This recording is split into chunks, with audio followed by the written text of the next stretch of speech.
Oke, tanpa basa-basi yang panjang, kali ini aku mau melakukan pembahasan SKB part 3 ya. Jadi di sini karena waktunya sangat mepet, jadi aku kayaknya ini yang terakhir ya di SKB untuk tahun ini, karena memang sudah banyak yang melakukan SKB. Jadi langsung saja kita lihat soal. 1. Teori berpendapat bahwa agama Hindu masuk di Indonesia dibawa oleh kaum Brahmana. Kedatangan kaum Brahmana diduga karena undangan para penguasa lokal di Indonesia yang tertarik dengan agama Hindu atau sengaja datang untuk menyebarkan agama Hindu di Indonesia.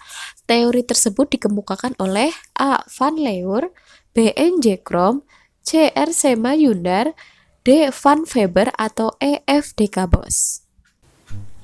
Pembahasannya, teori Brahmana merupakan teori yang menyatakan bahwasanya agama Hindu dibawa ke Indonesia dibawa oleh kaum pendeta atau pemuka agama. Teori ini dikemukakan oleh Van Leur. Kalau teori kesatria ini berpendapat bahwasanya yang membawa agama Hindu ke Indonesia adalah prajurit yang dikemukakan oleh R.C. Majumdar. Kemudian teori Waisya ini yang bawa adalah pedagang yang dikemukakan oleh N.J. Krum. Yang keempat adalah teori Sudra, ini yang membawa adalah rakyat jelata atau rakyat biasa. Teori ini dikemukakan oleh von Weber. Dan yang terakhir adalah teori arus balik yang dikemukakan oleh F.D.K. Bos. Jadi, teori Brahmana ini dikemukakan oleh Van Leur. A. Nomor 2. Kerajaan Tarumanegara mempunyai seorang Raja Purnawarman yang sangat dermawan. Kerajaan ini mempunyai 7 buah prasasti yang berhasil ditemukan. Salah satunya adalah prasasti yang terdapat di telapak kaki Raja Purnawarman yang merupakan penjelmaan dari Dewa Wisnu. Terdapat dalam prasasti A. Kebon Kopi, B. Lebak, C. Tugu, D. Jambu, atau E. Cianten. Pembahasannya, prasasti kebun kopi ini berisi tentang telapak kaki Airawata, gajah yang merupakan penguasa Tarumanegara. Kemudian prasasti Lebak berisi tanda keperwiraan, keagungan, dan keberanian dari Raja Purnawarman. Yang ketiga adalah prasasti Tugu. Prasasti ini berisi penggalian Sungai Candrabaga oleh Raja Purnawarman. Yang keempat, prasasti Jambu, yaitu berisi tentang pemujian kepada Raja Purnawarman yang gagah dan jujur. Yang terakhir adalah prasasti Cianten, ini berisi telapak kaki Raja Purnawarman yang merupakan penjelmaan dari Dewa Wisnu. Jadi jawabannya adalah E, prasasti Cianten. Nomor 3. Dalam mendirikan kerajaan Singosari, Ken Arok dibantu oleh para Brahmana sekaligus membunuh penguasa Tumampel yaitu Tunggul Ametung. Yang menarik dari kerajaan ini adalah dalam menaiki tahta raja, mereka membunuh tahta yang sedang berkuasa dengan menggunakan senjata yang sama, yaitu senjata yang dibuat oleh Empu Gandring atau dikenal dengan keris Empu Gandring. Raja yang menandai berakhirnya bunuh-pembunuh dalam merebut tahta adalah A. Tohjaya, B. Ranggawuni, C. Anusapati, D. Kertanegara, atau yang E. Ken Dedes. Pembahasannya adalah Tohjaya ini merupakan anak dari Ken Arok dan Ken Dedes yang membunuh Anusapati, berarti Tohjaya bukan. Ranggawuni adalah anak dari Anusapati yang membunuh Tohjaya. Setelah Ranggawuni wafat kemudian digantikan oleh Kertanegara. Nah, kita pilih dulu. Kemudian Anusapati merupakan anak dari Tunggul Ametung dan Ken Dedes yang membunuh Ken Arok. Ini berarti raja kedua. Kertanegara merupakan pengganti Ranggawuni. Ini naik tahta karena Ranggawuni meninggal, tidak membunuh ya. Kemudian Ken Dedes merupakan istri dari Tunggul Ametung dan Ken Arok. Kita lihat opsi yang Ranggawuni dan Kertanegara. Lihat yang Ranggawuni dulu, ini anak dari Anusapati. Dia memang membunuh Tohjaya, tetapi setelah Ranggawuni ini kan digantikan oleh Kertanegara. Berarti jawabannya adalah B ya, Ranggawuni, karena pengganti Ranggawuni ini tidak ada bunuh-pembunuh. Jawabannya adalah B. Nomor 4. Pada saat Gajah Mada diangkat menjadi patih, ia bersumpah tidak akan beristirahat sebelum menyatukan wilayah Nusantara atau yang dikenal dengan Sumpah Palapa yang diikrarkan pada masa Raja A. Raden Wijaya, B. Tribuana Tunggadewi, C. Hayam Wuruk, D. Rakuti, dan atau E. Rasmi. Pembahasannya, Raden Wijaya ini merupakan pendiri Majapahit ya, masih babat alas. Kemudian Tribuana Tunggadewi ini adalah raja pengganti setelah Jayanegara wafat. C. Hayam Wuruk ini mencapai keemasan dan Gajah Mada bersumpah palapa. Ini ya, jawabannya C. Ini, maaf. Iya C. Kemudian Jayanegara ini pengganti Raden Wijaya, dan yang terakhir adalah Rasmi yang merupakan punggawa kerajaan yang melakukan pemberontakan yang berhasil ditumpas oleh Gajah Mada. Jadi jawabannya adalah C. Nomor 5. Teori masuknya Islam di Indonesia dibuktikan dengan penemuan batu nisan milik Sultan Malik Al-Saleh yang wafat tanggal 17 Zulhijjah di Pasai, Aceh. Merupakan teori A. Arab, B. Mekah, C. Persia, D. Gujarat, atau E. India. Pembahasannya, teori Arab buktinya adanya pemukiman Islam tahun 674 di Baros, pantai sebelah barat Sumatera. Kemudian kalau Mesir tidak ada karena cuma ada 3 teori ya, Arab, Persia, dan Gujarat. Kemudian teori Persia dibuktikan dengan adanya upacara di Bengkulu dan di Sumatera Barat, yaitu upacara Tabuik. Yang D, Gujarat, buktinya adanya batu nisan milik Sultan Malik Al-Saleh yang merupakan penguasa Samudra Pasai. Yang India tidak ada ya. Jadi jawabannya adalah D. Nomor 6. Kerajaan Demak pendirinya merupakan masih keturunan kerajaan Majapahit, yaitu Raja Brawijaya V yang lari ke Jawa akibat perang saudara dan akhirnya memeluk agama Islam dan sekaligus mendirikan kerajaan Islam pertama di Jawa, yaitu Kerajaan Demak.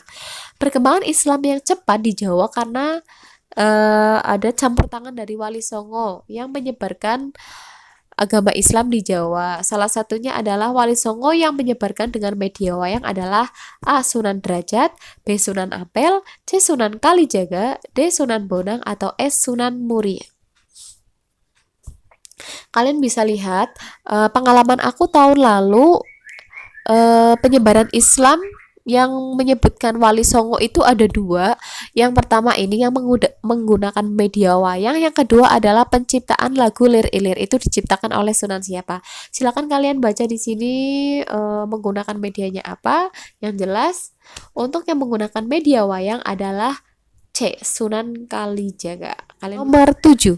Pada masa pemerintahan Pakubuwana III, wilayah Mataram dibagi menjadi 2, yaitu Kesultanan Yogyakarta dan Kasunanan Surakarta pada tanggal 13 Februari tahun 1755.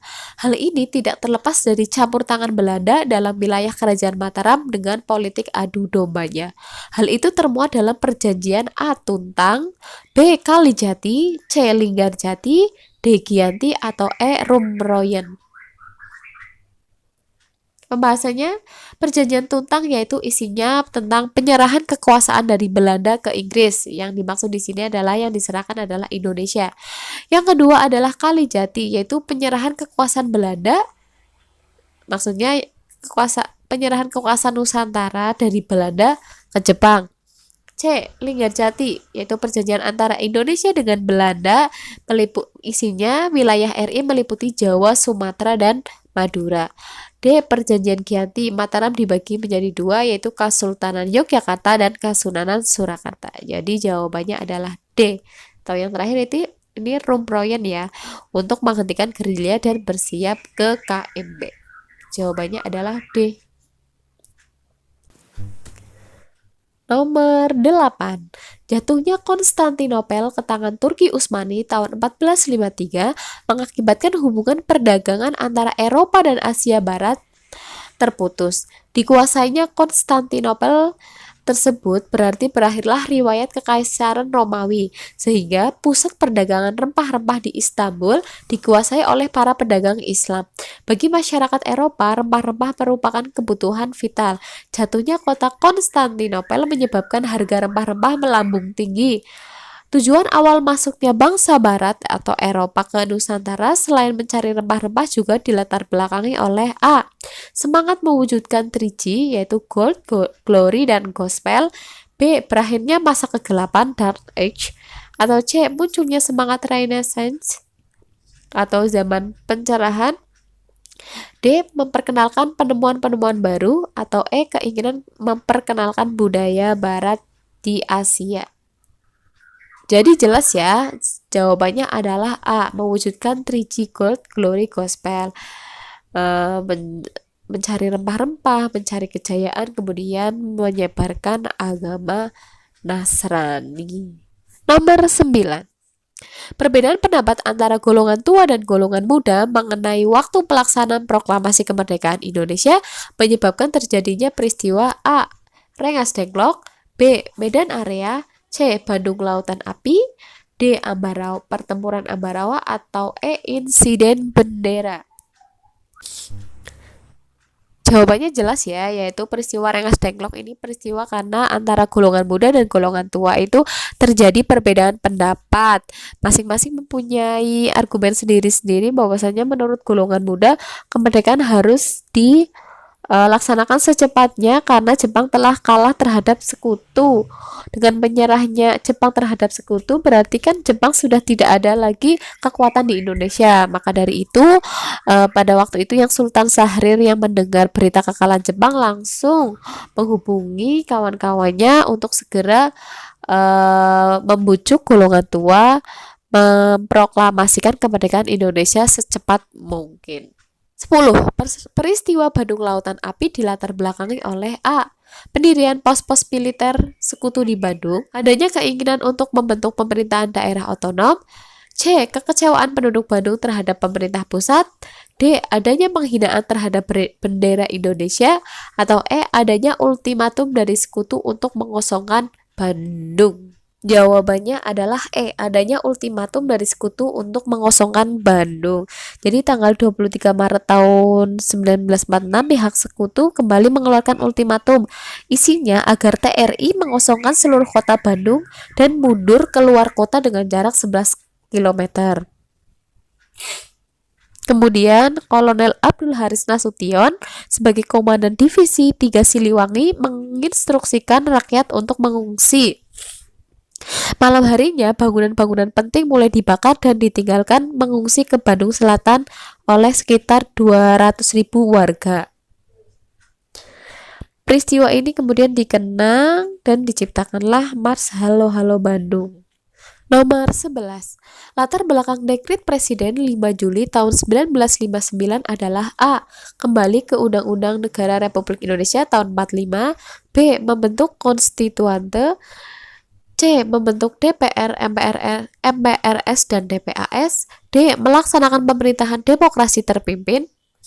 E. Mengatasi pemerintahan yang tidak stabil. Jadi latar belakang dekret presiden itu ada beberapa faktor. Yang pertama adalah kegagalan Dewan Konstituante dalam membuat undang-undang yang baru. Kemudian dari itulah Dewan Konstituante itu dibubarkan. Tidak ada pembuatan undang-undang yang baru, akhirnya kembalilah ke Undang-Undang Negara Republik Indonesia tahun 45. Jawabannya adalah A. Komandan Presiden Republik Indonesia untuk melancarkan konfrontasi bersenjata terhadap Malaysia untuk menghalangi berdirinya Malaysia adalah A. Trikora, B. Dwikora, C. Operasi Pagar Betis, D. Operasi Banteng Nasional, E. Gerakan Operasi Militer. Jawabannya adalah pembahasannya Trikora ini berisi tentang penggagalan pembentukan negara boneka oleh Belanda di Papua.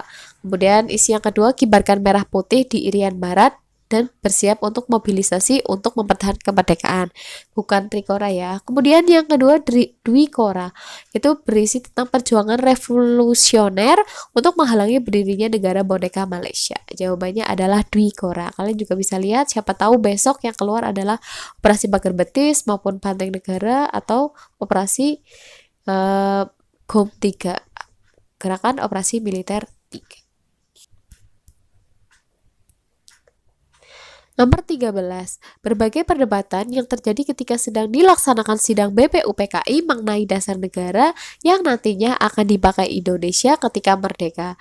Beberapa tokoh penting mengemukakan pendapatnya masing-masing. Salah satunya adalah Muhammad Yamin, yaitu kebangsaan, kemanusiaan, ketuhanan, kerakyatan, dan kesejahteraan sosial. Muhammad Yamin menyampaikan usulan pada tanggal A 1 Juni, B 2 Juni, C 29 Mei, D 30 Mei, E 28 Mei. Semuanya tahun 45. Kita bahas. Jadi dalam sidang BPUPKI ini ada 3 tokoh penting yang mengemukakan dasar negara. Yang pertama adalah Mr. Supomo, Insinyur Soekarno, dan Muhammad Yamin. Mr. Supomo ini menyampaikan pokok dasar negara pada tanggal 31 Mei tahun 45. Kemudian Insinyur Soekarno ini menyampaikan tanggal 1 Juni tahun 1945 atau biasa sering diperingati sebagai hari lahirnya Pancasila. Kemudian Muhammad Yamin menyampaikan pokok dasar negara pada tanggal 29 Mei. Jadi jawabannya adalah C. Nomor 14, insiden yang terjadi berawal dari ulah seorang penghuni hotel yang merampas dan menginjak-injak lencana merah putih sehingga menyebabkan hotel diserang oleh pemuda. Insiden ini menjalar ke berbagai kota seperti Pematang Siantar dan Brastagi. Uraian di atas merupakan penyebab dari peristiwa A. Bandung Lautan Api, B. Pertempuran Palagan Ambarawa, C. Pengambil alihan kekuasaan Yogyakarta, D. Pertempuran 5 hari di Semarang, atau E. Pertempuran Medan Area. Kita lihat bahasanya. Bandung Lautan Api disebabkan oleh perebutan pangkalan udara, andir, dan pabrik senjata. Selain itu juga pembentukan Majelis Dewan Perjuangan dan tidak ditanggapinya ultimatum sekutu. Pertempuran Palagan Ambarawa disebabkan oleh kedatangan pasukan Nica dan Inggris yang ingin menguasai kembali RI. Pertempuran Surabaya disebabkan oleh pengibaran bendera Belanda di Hotel Yamato tanggal 18 September tahun 45. Pertempuran 5 hari di Semarang disebabkan oleh pelarian tawanan Jepang. Yang kedua, isu air ledeng diracuni oleh Jepang. Dan yang terakhir adalah tewasnya Dr. Karyadi. Pertempuran Medan Area disebabkan oleh penghuni hotel yang merampas dan menginjak-injak lencana merah putih. Jadi jawabannya adalah E. Nomor 15, tanggal 1 Maret tahun 49 dini hari pukul 6.00, serangan dilancarkan dari berbagai penjuru. Letkol Soeharto langsung memegang komando menyerang ke pusat kota Yogyakarta dan berhasil menguasai selama 6 jam Yogyakarta. Kemudian Yogyakarta ini dapat diduduki oleh TNI. Berita ini kemudian meluas sampai ke penjuru dunia yang bermula disiarkan oleh titik-titik. Jadi serangan 1 Maret ini menunjukkan kepada dunia bahwasanya sebelum Indonesia melancarkan serangan ini, Belanda itu sudah mengumumkan kepada Indonesia kepada dunia bahwasanya Indonesia sudah tidak ada, TNI sudah tidak ada. Bahkan pimpinan negara yaitu yang pada saat itu dipimpin oleh Soekarno dapat diculik atau diasingkan oleh Belanda. Dari serangan inilah menunjukkan kepada dunia bahwasanya Indonesia dan TNI masih ada. Kemudian disiarkan oleh radio RRI mana C.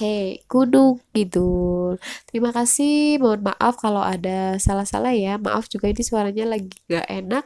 Semoga kalian sukses di SKB. Terima kasih kalian semuanya sudah setia di channel aku. Semoga kalian semuanya beruntung, kemudian bisa dapat NIP dan bisa meraih ranking pertama dan bisa lolos pastinya. Kalau dirasa video ini bermanfaat, silakan like, comment, dan subscribe, dan share ke teman-teman kalian supaya channel ini lebih berkembang. Sekian, terima kasih. Wassalamualaikum warahmatullahi wabarakatuh.